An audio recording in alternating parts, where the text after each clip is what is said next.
Hello, English কি কোনো subject? English তো কোনো সাবজেক্ট না, ইংলিশ একটা ল্যাঙ্গুয়েজ। চলো ইংলিশ ল্যাঙ্গুয়েজে আজকে একটা টার্ম সম্পর্কে জেনে নিই, অ্যাজ ইফ বা অ্যাজ দো। এটা তো তোমরা কম বেশি সবাই জানো, কারণ অ্যাজ ইফ বা অ্যাজ দো বলতে কি বোঝায়? যেন। আচ্ছা, দুইটা এক্সাম্পল লিখে রাখছি, দুইটা এক্সাম্পলে দুই রকম সিনারিও। তো বোঝার চেষ্টা করি। প্রথম সেন্টেন্সটা যদি পড়ি, he looks as if he is the CEO. এর প্রথম সেন্টেন্সটার মানে কি দাঁড়াচ্ছে? তাকে দেখে যেন সিও মনে হচ্ছে। তুমি পরের লাইনটাকে পড়ে নাও, তারপরে ডিসিশন নিবা যে এখানে ভার্ব কোনটা হবে। Everyone is showing respect to him. সবাই তাকে রেসপেক্ট করতেছে। তার মানে কি? কোম্পানির সিও কে তো সবাই রেসপেক্ট করে, এটা সবাই জানে। তার মানে কি? রিয়াল ঘটনা। এটা কি রিয়াল ঘটনা? তো রিয়াল ঘটনা যদি হয়, তাহলে প্রথম টেন্সটা কি ছিল? He looks, present tense.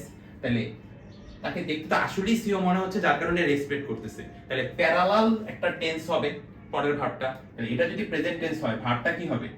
Present টেন্সই হবে। ঠিক আছে? তোমরা বইপত্রে অনেক জায়গায় গদ বাঁধা মুখস্থ করে ফেলো যে পাস্ট টেন্স অ্যাজ ইফ বা অ্যাজ দো থাকলে past tense.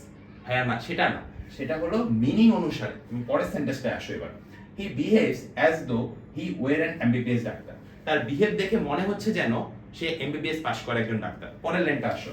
In fact he is nothing but a quack. তো সে আসলে কিছুই না হাতুড়ে ডাক্তার ছাড়া। কোয়াক মানে হলো হাতুড়ে ডাক্তার। তো হাতুড়ে ডাক্তার ছাড়া সে আসলে কিছুই না।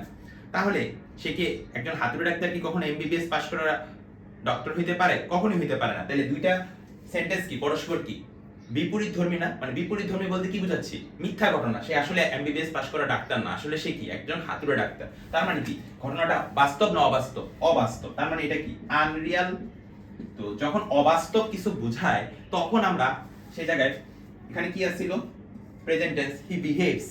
তখন অবাস্তব যদি হয়, মানে বিপরীত ধর্মী একটা ঘটনা হয়, সে আসলে সেটা না, একটা অবাস্তব জিনিস, তখন আমরা সেই জায়গায় পাস্ট টেন্স ইউজ করে থাকি।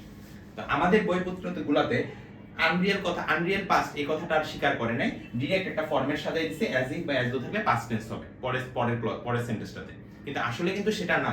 প্রথমটা যদি তোমার সেন্টেন্সটা যদি এরকম মিনিং করে যে দুইটা এটা সেটা রিয়াল ঘটনা, তাহলে তোমাকে অবশ্যই প্যারালাল টেন্স অনুযায়ী ভার্বটা বসাইতে হবে।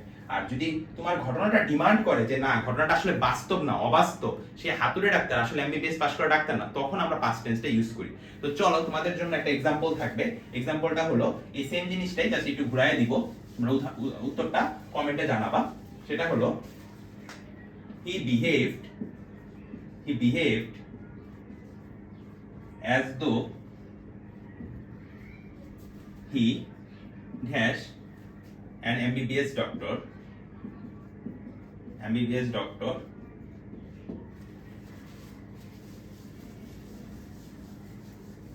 in fact he is nothing but a quack. In fact he is nothing but a এটার অ্যান্সারটা তোমরা কমেন্টে জানিয়ে দিবা। ইংলিশ কিন্তু কারোর লতে চলে না, ইংলিশ সবসময় মিনিং বেস চলে। ঠিক আছে? তো ধন্যবাদ সবাইকে, কমেন্টে অ্যান্সারটা জানিয়ে দিবা।